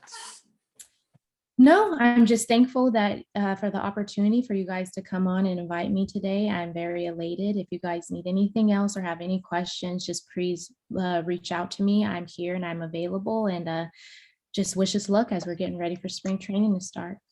Absolutely. We wish you the best, and thank you for picking Chicago. You're welcome. Take care. Great. Bye-bye. Thank you. Bye. So that was truly an honor to have Jasmine join us. So now we're going to bring in our closer, Sara Sanchez. And am I seeing you there? I'm right here. How's I it know going, you're Bill? there. I was going to say, I know you're there. So welcome. We had a chance to meet back in our one in-person event that we had when we decided it would be perfect to meet at Murphy's Bleachers on the big tornado warning day right across from Wrigley Field. So we were all protected by that big glass wall. So that saved us from the storm that was coming. But just a real quick bio. Sara's a lead voice for the Chicago Cubs SB Nation community, Bleed Cubbie Blue, and the co-host of their podcast, Cuppa Cubbie Blue. She's been writing about baseball on and off since her first byline appeared in her local paper at age 13. Her work has appeared at Baseball Prospectus, where she contributed to Short Relief, and as a contributor on FanGraphs. She's a fan of advanced metrics, keeping score by hand, and bat flips. She's a meticulous researcher who applies that talent to her love of baseball, from big issues like the CBA negotiations and labor relations to player analysis, like how Trey Turner put together the best season of his career in 2021. I'm going to ask you about a lot of those coming up. So let's just jump into it. I have to admit, every morning, the craze of the day on Twitter right now is posting your Wordle results. And I swear, if you are not the first person I see every morning, it's the second. What is your strategy for your first word in Wordle? That's so funny. So I hit a 40-day streak on my Wordle streak today, and I'm hoping I can keep it alive. We'll see. I might stop posting once I pass Joe DiMaggio. Like we'll just like make that the mark right there. But no, so my strategy is to get a bunch of vowels in that first word. So I always try to make sure I have at least 3 vowels in that first word, and then I try to eliminate the remaining vowel and the Y in the next, get the remaining vowels and the Y and as soon as possible, so that I can, eliminate that and then just play around with consonants. It really gives me a lot of leeway in how I guess there. But I will say the last maybe 10 or so words, basically since the New York Times took it over, and I know they say that they didn't change anything and everything, that whole string of words has not played to my strengths at all. Like you needed to know random consonant combinations and like looking for DG words and double letters and stuff. So I might change it up a bit. Absolutely. Absolutely. So I just wanted you to know it's one of the first tweets I see every morning is your ongoing streak. So go get Joe D, that's for sure. So in your bio, it mentioned that your first byline appeared when you were 13 years old in your local paper. What was that story? Yeah, it's kind of wild. So I grew up in a baseball family. Like my dad coached Little League. I was telling y'all earlier, he still plays on a 70+ softball team. He plays on like 3 of them. Actually, he's pretty great. And we were playing baseball in the living room with a wiffle ball bat and that whole setup from the time we could walk. So he coached the Little League team. They were really good the year my brother was 11 and 12 years old, they had this all-star team that was making a run in the Little League, like Western Regional, whatever thing. And they weren't being covered. We have a small town. There's like 3 people that work at the paper. It wasn't in the paper because they didn't have anyone to write it up. And my mom had worked there years before as a copy editor and just asked them, look, I have a daughter. She likes to write. She wants to write this. You can print it or not. Like, you do what you want to do. But if it's good enough, let her do it and we'll see what happens. And so they printed it, and I just kept doing that all the way through high school. I would write about my brother's teams. I would write about the different American Legion games they were playing and Babe Ruth. I actually parlayed that into a couple of PA announcing gigs during his career. It was super fun. And yeah, I've been in love with baseball my whole life. Wow. It's funny because that really hit me, because I recently was just digging through my basement and cleaning out some boxes, and I happened to find some papers that I wrote in high school, which oddly enough were all baseball. So I was probably a touch older than 13, and they were awful. They were all like, I think everyone ended with the Cubs turning a double play and beating the Cardinals. I think that was the common theme throughout. So so that just kind of hit me. But you mentioned that you grew up in small town Utah. And did I see that you're out there right now as well? Yeah, I am. I've been visiting my parents out here this winter. My day job, I'm the director of programs and communications for a local nonprofit. So we work remotely now, and I'm taking advantage of that to spend some time with my folks, get to hang out with them a little bit. I actually am super stoked that I get to go see my dad and his 70-year-old softball team play baseball next week or the week after. And then I'll head back to Chicago just in time for a couple of industry fantasy league drafts that I'm also super stoked about. If you're a fantasy person, joined the Tout Wars 12-team mixed draft for the first time this season. Little nervous about it, but that draft will be on Sirius XM radio on March 1st. And then I'm also a member of Blark. I was part of it last year and will be part of that draft. And we're doing it in person this year, so we're pretty stoked. Okay, very cool. So how does a kid from Utah become a Cubs fan? The same way people all over the world and all over America became Cubs fans in the 80s, WGN and Harry Carey. I had that scheduled to record every single day. I knew who the Cubs were playing. I ran home from the bus stop, and I didn't want to hear a word about what had happened in the game because I wanted to hear it from Harry from the beginning. And that's all she wrote. I'm a huge fan of Jasmine's dad. Sean Dunston was one of my favorite players. I dreamed of the day that I would get to be at Wrigley Field and look up at those bleachers where the shot-o-meter had been. I fell in love with that team, and yeah, that was it. Yeah, it's funny because with WGN, when I was a kid, we were mentioning this right before the session started, but I, grew up in the Chicago suburbs, moved down to Bloomington Normal for a little bit, and I was devastated. I'm like, I won't be able to watch Cubs games. I won't live in Chicago.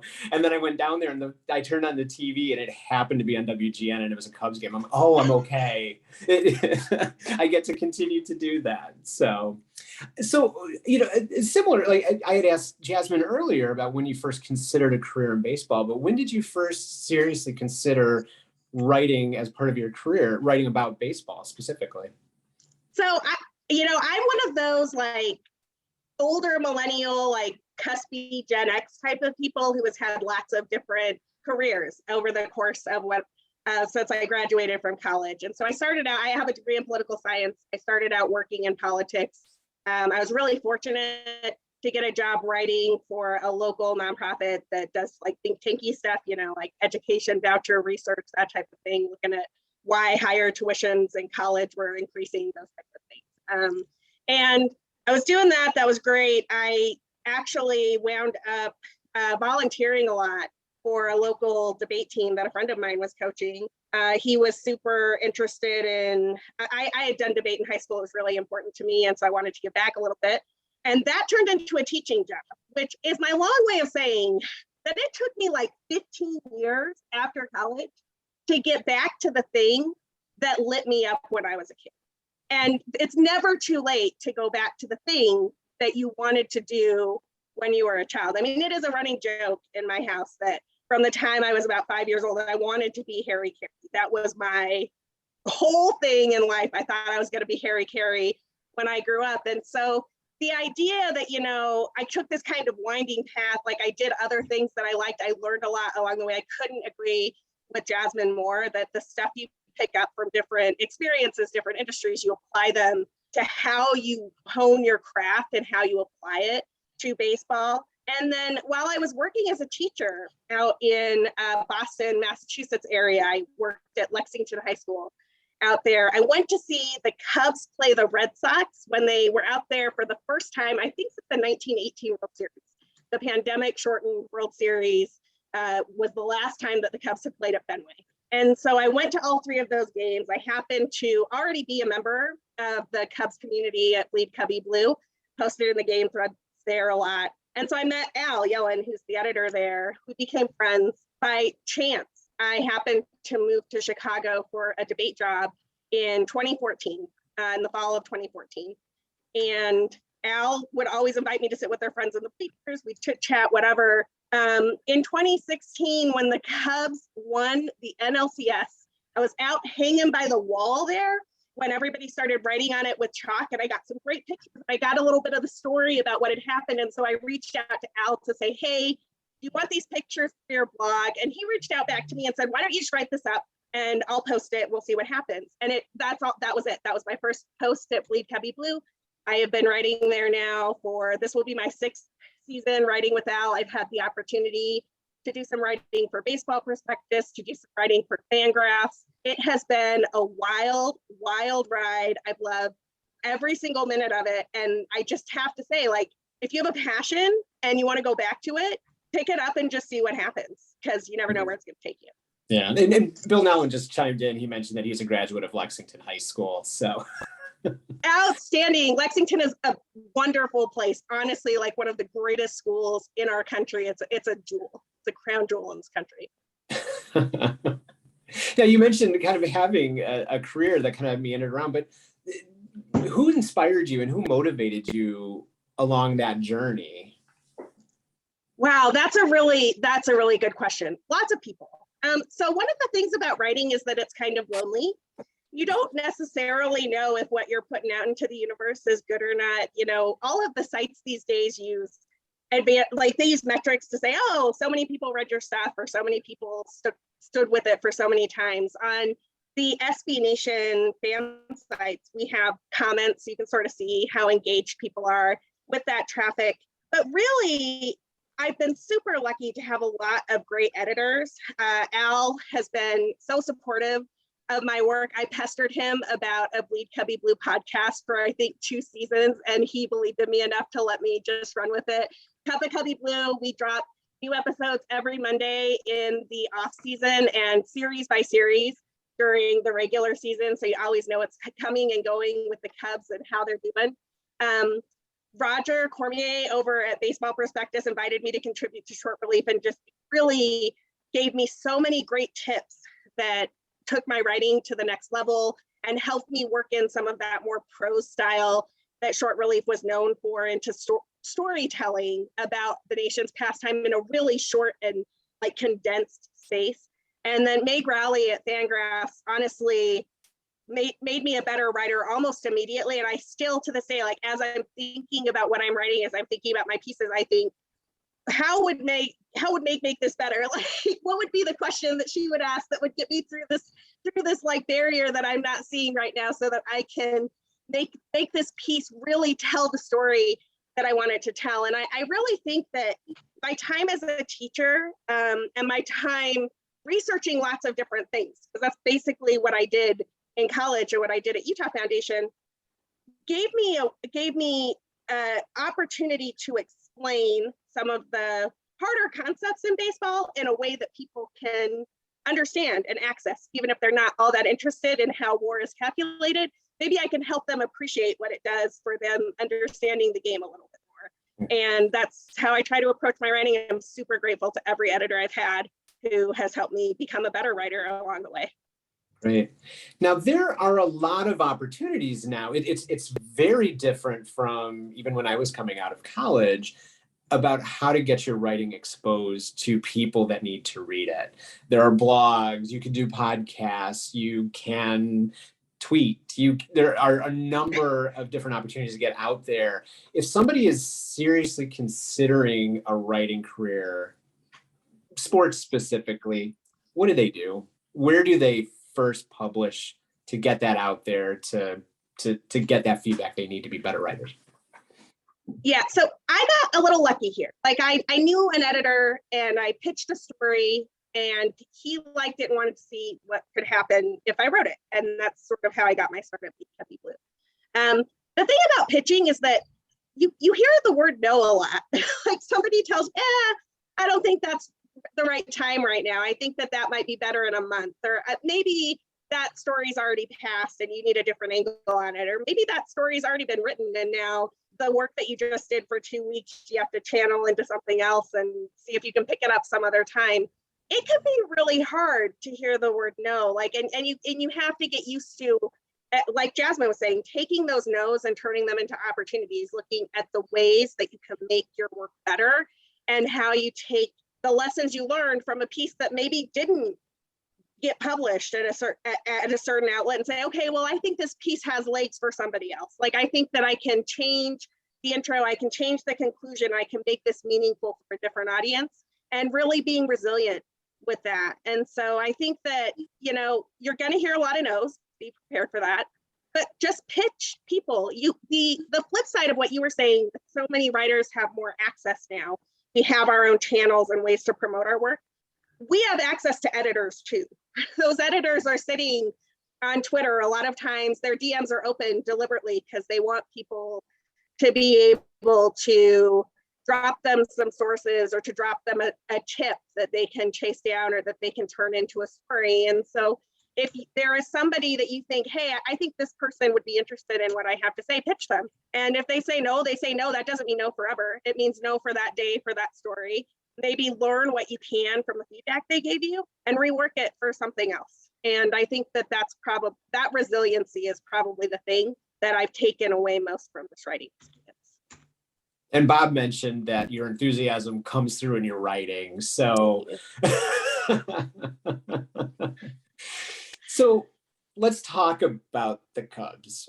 Sure. The last time we met in person, Rizzo, Bryant, Baez, they were all Cubs. They're not Cubs. Where are they going? What are their chances this year? What do you think? Wow, you're going to make me try to predict the most unpredictable team in baseball. I'll see what I can Absolutely. do. So a couple of things. If you listen to Cuppa Cubbie Blue, you know that Danny and I refer to that day as Blue Friday. It was the day that, honestly, I don't remember a trade deadline like this ever. And I've followed a lot of Cubs teams. I followed good Cubs teams. I followed bad Cubs teams. Clearly 2015 to about 2020 was the golden age of Chicago Cubs baseball for the modern era. But I've never seen a trade deadline where every single star, like they couldn't extend one of them, like all of them just are not on your team anymore within 48 hours. It really, I felt heartbroken. Like I personally was very glad that I had a trip planned with one of my best friends to hike at a national park that next week, because I needed to get away and just process and reflect and not be thinking about baseball a little bit. I had sort of predicted at the time, and I actually was worried about this when the Darvish trade happened, that signaled to me that the team was looking to rebuild, that they were looking to fire sale their talent, turn it into whatever prospects they could, and not the 5-year rebuild that Theo embarked on, but like a 2 to 3 year rebuild that Jed Hoyer was going to try out. And I still think that is true, but the Marcus Stroman deal gives me a little bit of pause in terms of what they're trying to do here. I admit that caught me by surprise. I was actually walking, I'd gone to get a cup of coffee. It was like the day before the lockout was going to happen. And I was like, if the Cubs were real, I'm thinking to myself, I'm like, if the Cubs were really contending, if they were really going to try to like do a quick turnaround, they'd go out and get Marcus Stroman right now. And the rumor started an hour later and I was in again. Like it was like this team had gone from ripping my heart out to putting it back in, and like I was just like on fire about the prospects again. Within 12 hours I was dreaming of Carlos Correa, right? So I don't know what the Cubs are going to do at the moment. I think that they've got an interesting pitching staff that has a lot of ground ball specialists, right? A lot of guys who get weak contact and need good defense to get outs, and they don't have a shortstop. I don't think that Nico Horner is the shortstop you should have if you have a staff of Kyle Hendricks, Marcus Stroman, Wade Miley, and Alec Mills. Like, I just don't think that's a good fit. So I think they need a shortstop. I think that Correa and Story would be a statement.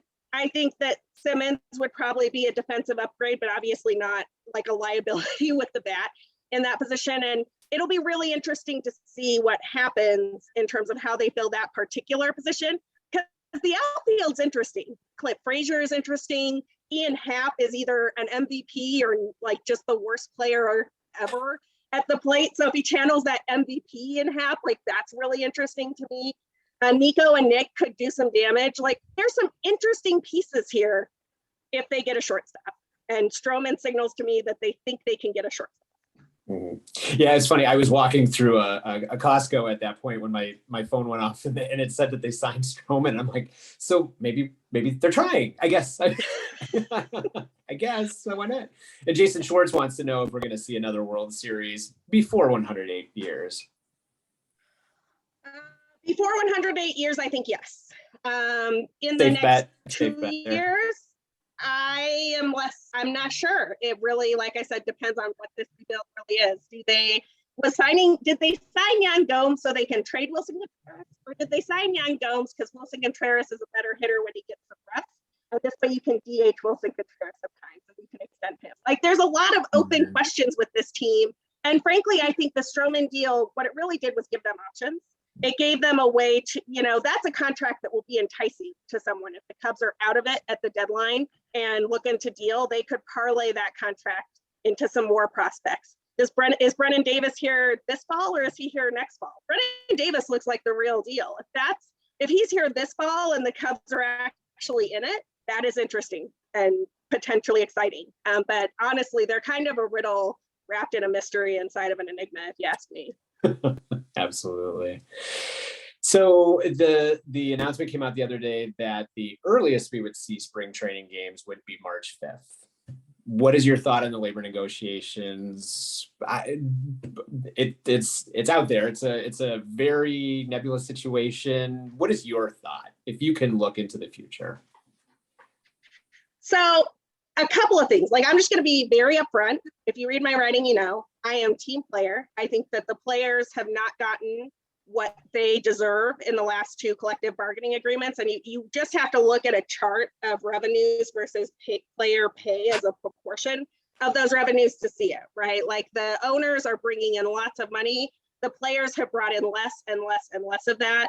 I was actually stunned that in 2021, the total that was spent on dollars dropped back to lower than it had been in any year since 2015. So you have to go to the last collective bargaining agreement to find a time when all 30 teams spent this much money low on the low side on their players. So that is all a signal to me that there needs to be a course correction in this CBA, and that course correction has to come with some gives on the owner side. I would love to see those gives benefit the players who make the least. I think that it is pathetic that MLB has the lowest minimum wage for a major league player. I think it's also, we don't talk enough about the fact that not every player who plays on your team during the course of a season makes the full minimum wage salary. If you're a 40-man guy who goes back and forth to AAA, you're actually getting a substantially smaller, like you're either getting $43,000 a year or $95,000 a year plus some per diem money, and like your pay rates change day by day. Like, it is not, it is unconscionable that in a league that makes $10 billion in revenue, and that has only gone up, that players aren't paid better at the lower end of the scale. I think that it's intriguing. The arguments that are going on around arbitration, around the idea of this pre-arb pool. One of the things that people have been talking about, and I wrote about this today, so I think I explained it pretty well in that piece. I will not recap the whole thing because it's a little long, but go read it. The players and owners are pretty far apart on some things, but every time they sit down at the negotiation table, what happens is the owners will move a tiny bit in the direction of the players, and they will condition that tiny move on 15 other items that are just non-starters, right? And the most egregious example of this was in a piece I wrote earlier this week, actually, which is and the players are going to turn this down. So this isn't going to happen, but I think it's still interesting. They want to limit the number of times you can option a guy during the course of a season. They want to limit it to 4 times. You can only send a guy back and forth 4 times. Just explained why that could be a big deal in terms of a guy who's making that like not full major league minimum. And the owners came back and they said, yeah, we'll do 5. We'll make the limit 5. But in order to give you that, you got a 28-point presentation. And one of those points is we want you to sign off on a future contraction of the minor leagues, which isn't in the collective bargaining agreement to begin with.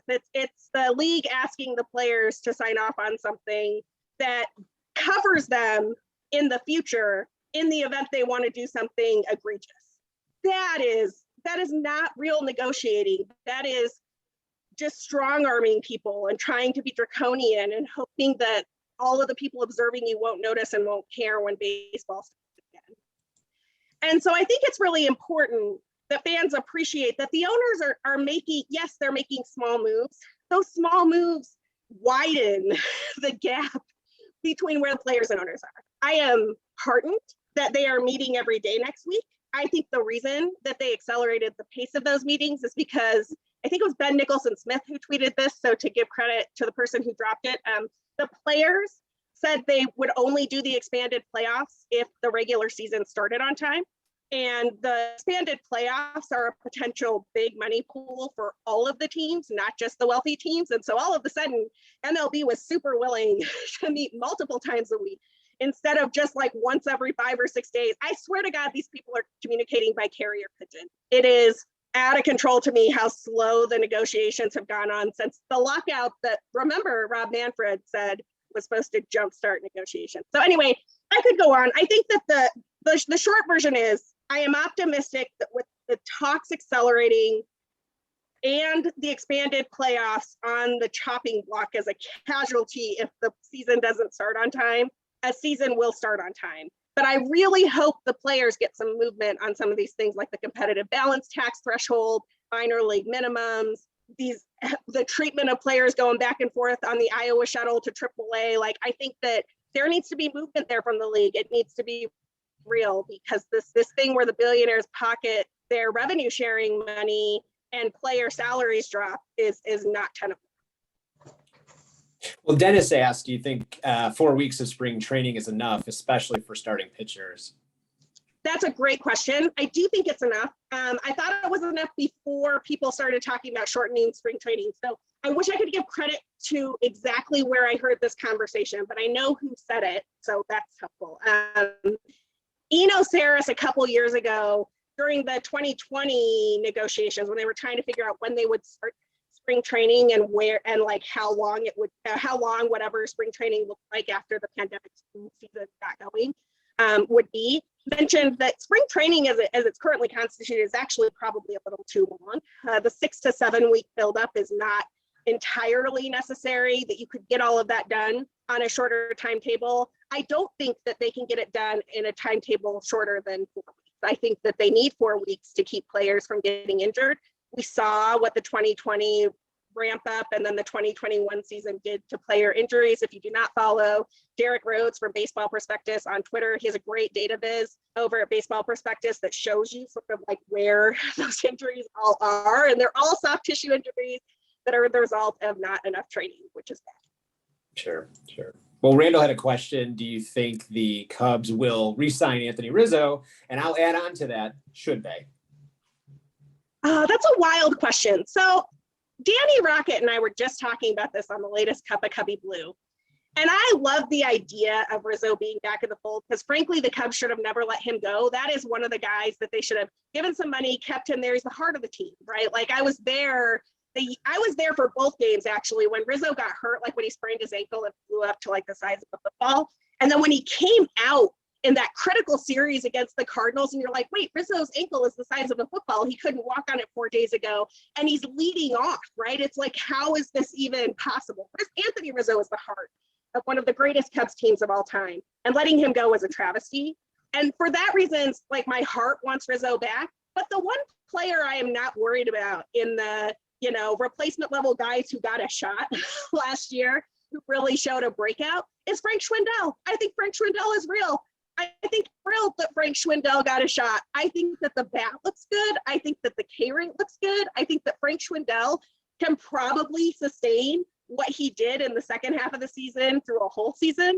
And so I'm not sure, unless you're planning on Rizzo being your DH, or unless you're planning on those guys like swapping up. And I don't even love that. I think Rizzo's a better defender than Schwindel. So first base doesn't seem like a place the Cubs need a ton of depth, but I love Anthony Rizzo, and he'll be one of my favorites forever. Sure. Now, I know we're running really short on time. Do you think Davis is ready now? From Ryan. An interesting question. I think Davis could play in the majors right now, and I think that he'll probably be better if he gets a little bit more development at AAA. I think one of the things we don't talk about enough is that the 2020 season really shortened the amount of development that some of those prospects have, right? So prospects who were like younger, like Brennan Davis in that 2020 season, yeah, they got to do some offsite games and things like that, but they didn't get a full season of AA or AAA development. And I think that we're going to see the ramifications from that down the line. I'd like to see Davis get maybe half a season at least in AAA, see if the numbers hold up before the Cubs bring him up. Great. Well, I have just one more question, and then I know we'll hit 4 o'clock, and then the official session will be over. And Dennis, will we do bar talk after that and turn off the recording and let everybody kind of have a free for all? But you mentioned in your bio, Trey Turner had the best season of his career in 2021. Why? Yeah, so if you go back and look at some video of Trey Turner and you dig through some old quotes, and I wrote this piece for FanGraphs, so you can search for in FanGraphs, Sara Sanchez, Trey Turner, it should come up. He did a lot of work with Kevin Long, the Nationals pitching coach, the same guy who fixed Kyle Schwarber, by the way. So speaking of, Kevin Long is absolutely a gem in the pitching development, the hitting development industry. They flattened his swing path a bit and they backed him up in the box. And so he's able to see the ball a little bit better. And what that did is, if you look at his spray chart, if you compare it between 2020, 2019, earlier in his career, and 2021, he said he was a poolside hitter for his extra base stuff all the time. And in 2021, that's no longer true. We started using all parts of the field. And as a result, I don't have the numbers in front of me, but I think his WOBA jumped like 30 or 40 points. And I think that's sustainable. And the fact that he did that while also stealing 30 bags leads me to believe that Trey Turner is one of the only people in baseball who could be a 30-30 guy, and that is exciting. That's great. And I saw your comment, Ryan. Yes, it was a nice little inside joke there. So perfect. So it's 4 o'clock. I want to thank you for everybody. We had a great discussion today. 3 wonderful speakers. So Dennis, are we going to do the new Milwaukee tradition we stole in Chicago of bar talk and let everybody hang out? I think it's a great idea. Before we do that, I just want to thank everybody for attending today. We had, again, 3 wonderful guests join us today. I'm always amazed at how lucky we are that someone like Sara says yes to us, and Ila and Jasmine. So thank you very much. To explain bar time, I'm going to stop the recording now. Anybody have any last comments before we stop the recording? Hearing none, let me stop the recording.